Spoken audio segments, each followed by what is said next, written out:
Howdy y'all, Fuzzy Biker here in the Fuzzy Biker Garage. We are going to have a 2,500 mile review on my Royal Enfield Bear 650 right there. Got just about 2,500 miles on that hot rod. Took it out for a 577 mile day ride the other day. I'm pretty proud of myself. And the bike did fabulous. So what is the Bear? The Bear is Royal Enfield's, I guess I'm going to call it the funnest motorcycle they make right now. I have that Himalayan over there. That's a fabulous motorcycle in its own right, but I consider this the funnest one to ride at this point. So it's a 650 parallel twin, air-cooled, oil-cooled, single overhead cam, 4 valves per cylinder, 47 horsepower, about 42 foot-pounds of torque. I think that's 57 newton meters, 6-speed transmission, 57.5-inch wheelbase, 1,460 millimeters, I believe that is. About 3.6 gallon gas tank. I think that's about 15 liters, somewhere in there. I'll put that on the screen. Loads of fun to ride. Just all kinds of entertaining. Very smooth engine. I think that's one of its prime characteristics. It's very smooth, good power. Very, very good looking motorcycle. This is the Eddie Mulder special. It's the 249. That was his number. They had a big race in California back in the day, and that was his number. He won that race. The green frame on this particular model is Royal Enfield used to use green frames on the racing motorcycles. The checkerboarding, that's an Eddie Mulder touch right there. Look at that, isn't that neat? I got bugs all over this because, like I said, I did my 577 mile day ride the other day, and the bike got some dirt on it finally. It's got a 19-inch front tire. I think it's a 17, okay, it's a 140/80 17 on the rear. On the front, it's a 110/90, yeah, 110/90 19. So the standard interceptor is 18 and 18. So this has got a 19 on the front. It's got the inverted fork with 5.1 inches of travel. That's about 130 millimeters. For a brake, it's got a 320 disc right there with a dual piston barber caliper. Very good brakes, very good suspension, showy suspension on the front. Just a beautiful thing. This right here is just wow. LED headlight, turn signals, tail, everything's, it's just all LED. I've added these Royal Enfield mirrors. Look at all the bugs I hit. Added this screen. Oh, anyway, what fun it is, On the back in stock form, it would have 4.4 inches of travel. I think that's 109 or 115 millimeters, something like that. I have put these YSS shocks on the back. There's a story that goes with that. We'll try to get into that. Got a 270 disc on the rear with a single piston Barbary caliper. The wheels are aluminum, by the way. They're spokes, but they're aluminum. Tube tires, of course. These are MRF tires. So I have never had MRF tires before. So far, I've got good things to say about them. We'll see how they wear. We'll see how that goes out. Let's look at the back one here. Yeah, 2,500 miles, not too bad, I'd say. I got asked if I was going to change the tires the other day. And my response is the same as always. I'll wear these out, then you betcha I'll change them. Will I put these back on? If I'm happy with them, I will. The bike weighs about 478 pounds. I think that's 217 kilograms, something like that. And I'll put the seat height down below right now. I've done some add-ons to this motorcycle. Let's just start at the front. I put TPMS sensors for tire pressure monitoring. I use that through my phone because I didn't want to put a sensor on the dash. I've added this windscreen, this little fly screen right there to catch the bugs. I don't mean to gross you out, but that's what I got. I added these mirrors because they're so smooth. I just love those things. Also put on Baxter Cycle put this guard right there, this foam thing right there, really cool looking. And then I covered it up with this Rhino Walk bag, and I can use that. I put my phone in there. There's a USB-C charger right there, so I can put my phone in there. And I use that, I hook my phone up, and I use that on this 577 mile trip to use my nav system on here, kind of with mixed results. Most of the time it worked okay, but it would just shut off. Well, I'd stop to get gas and I couldn't get it turned back on. And the next stop it would turn back on. So I have to figure out what's going on with that. I've used the same thing with that motorcycle with great success. And it's cumbersome in that you have to use your phone. I do like this TFT. Look at this thing. I think it's about 5 inches. It's a TFT, tack on the outside. Fuel gauge right here. Apparently I'm out of fuel. Gear indicator in the center, speedometer over here, clock, odometer down here, and then using the joystick right here, down below you get trip 1, trip 2, Fuel range, 13 miles. Voltage, service due, and I think that's it on this one.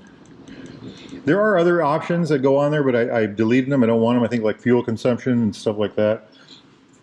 Running over here, it's got these really cool levers, and I think I first saw these in the classic 350 over there. They weren't adjustable like these are, but they've got the big, you know, the nice swooping dog leg right here. They're thin here, they're wide here. They've got this nifty radius top and bottom, and they work really well with these grips. I love barrel-shaped grips, and they give you a lot of feel, you know. These are metal right here, and home button right back here for this. Flash to pass, low beam, high beam, blinkers, horn, joystick to run that. Over here is the kill switch, the run switch, and then you rock it like this, and that starts the bike. Hazard lights right there. Again, adjustable for the brake, adjustable for the clutch. Isn't that pretty? Except for the bug guts. I did add these knee pads right here. Moving along, I guess I was talking about that, wasn't I? Did this for heated jacket so I can wear my First Star jacket. Added this. So I bought this for that bike, and I set it on the back of this bike for a minute, and I thought, wow, that actually looks really good. On this 577 mile trip, that was actually going to be a camping trip. Had all my camping gear and clothes and everything in that bag. That's a Royal Enfield bag that I added also. I only did it on one side because I was worried about the pipe, and the other side I also didn't want to ruin the look of the bike. But anyway, on that trip, I also loaded this thing up, but look at this. You do this, and the thing expands. It grows taller. And that was really handy on the trip because I just packed this thing down with all kinds of stuff. I think this was in here actually, but you know, so there's loads of room in here. I like this a lot. I can put my gloves in there. I think on the trip I had 3 pairs of gloves in there and 2 pairs in there and one that I was wearing. And I like to keep those things handy. In here I've got like my Tylenol and stuff like that and whatever on that side. And then again, I put this bag on the side where we talked about that. That slides back and forth on a rack. Let's see, what else have I added? It's been a great bike. I love these knee pads. I did add that. So things about the bike that I learned. So I rode a lot of 100-mile trips on it, and it was a fun bike. I was calling it my Sunday afternoon bike, and this and that and the other thing, and because of weather and other things, I just hadn't had time to take it on a long ride, and I was really wanting to take it on a long ride. So I thought, well, I'll drive across I'll go down to Missouri, and I'll drive across Missouri, and I'll get a camp spot somewhere on the east coast of Iowa, Missouri, and see what we can learn. I left here, I went straight roads all the way down to Missouri, just absolutely boring. The bike handles, well, and it's comfortable enough and all that neat stuff, but got to Missouri, got into, I think it was 136. That road's, at that point, it was the start of the curvy, uppy, downy. Started having fun, got on the other side of the interstate, east side of Interstate I-35. The roads really got scenic, they got curvy, they got just a lot more exciting. And the bike, I just started falling in love with the ride. I just started falling in love with the performance, the smoothness. It was very smooth. It would left and right and braked well, and it just did everything so well. And to top it off, I'm going to add to this the seat. The first 100 miles, this seat it's thin through here, and it's got these kind of cutouts for your legs. And in the first 100 miles, it takes a while to get used to that. So after the first 100 miles, it got actually very comfortable. And I said 577 miles total. I was well into the 400s before I started getting uncomfortable again. And that's pretty darn good. That's pretty darn good for a stock motorcycle seat. I can say I was happy with that. Would I ride this? I'm going to go to, we're going to do Route 66 on that bike here pretty quick. Could I do that on this? And I could. So I got a little list here. This is a great 2-lane king, I would say. It's absolutely fabulous on the 2-lane blacktop. Could it tour? Could I do touring with it? And yes, you could do touring on this bike. You might want to put, take this off, maybe put a duffel bag on the back, but you would definitely want a windshield for bug protection and for weather protection. So I didn't camp because there was rain. It started to rain. I had a meeting the next day with the Ibex. Go watch that video. And I was going to camp over by Fremont, and I started riding that way because I didn't want to quit riding when I got to Keokuk, Iowa on the East Coast. I kept riding home, and the ground was wet, and there was rain, and so I ended up home that night. And had I got caught in the rain, I definitely would have wanted a windshield, So if you're going to tour with this, I would want a windshield, a decent windshield. I'm not going to put that on this bike because I don't want that for this bike. I've got other bikes with windshield, but if I were to use this for touring, that's what I would do. I do want for this bike, if they ever make handguards, specific to this motorcycle. And I don't want to put bark busters on there, but if Royal Enfield made a product for this, designed for this, I would put those on. And then a comfort seat. So they do make a comfort seat for this. I was talking to Baxter about that. One of y'all had mentioned that before in the comments, and I appreciate that. So I talked to Baxter's about that the other day after the ride, the long ride. And they said, yeah, we got one. It's the wrong color. It's brown. I think it's brown. So they don't make it in this color. And I don't know that I want a brown seat on this bike. This bike is, to my eye, very good looking the way it is.